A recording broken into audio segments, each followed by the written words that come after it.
చాలా ఇన్ఫెక్షన్స్ చూస్తున్నాం అనమాట. అంటే లూజ్ మోషన్స్తో ఎంతో మంది వస్తున్నారు.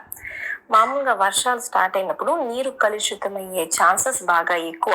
చాలా చోట్ల నీళ్లు నిలుస్తూ ఉంటాయి, మస్కిటోస్ ఇవన్నీ కూడా ఎక్కువగా ఉంటాయి. కాబట్టి ఈ సీజన్లో ఇన్ఫెక్షన్స్ ఎక్కువగా వస్తాయి.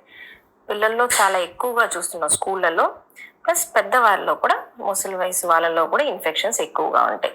ఇట్లా మనం ఇన్ఫెక్షన్స్ బారిన పడకుండా ఉండటానికి మనం ఎక్స్ట్రా జాగ్రత్తలు తీసుకోవాలి ఇప్పుడు వర్షాలు పడ్డాక.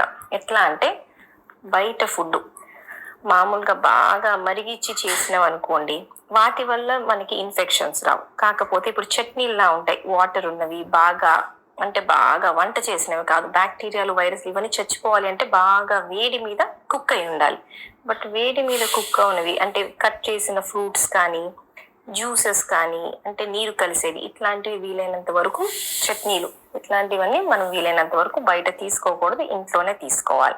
దాంతోపాటు హ్యాండ్ వాషింగ్. తినే ముందు పిల్లల్లో మేము మెయిన్గా చూసేది ఏంటంటే చేతులు కలుపుకోకుండా తినేస్తారు.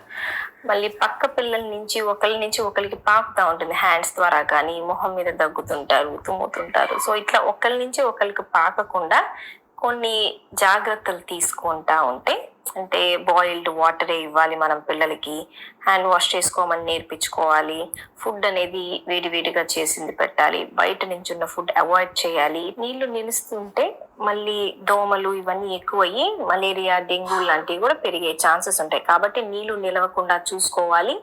పిల్లలు ఉంటే మాత్రం ఖచ్చితంగా నెట్స్ లాంటివి ఇంట్లో వాడుకోవాలి. ఇట్లా కొన్ని జాగ్రత్తలు మనం తీసుకుంటే వీలైనంత వరకు ఈ సీజన్లో ఇన్ఫెక్షన్స్ నుంచి మనం కాపాడుకోగలం.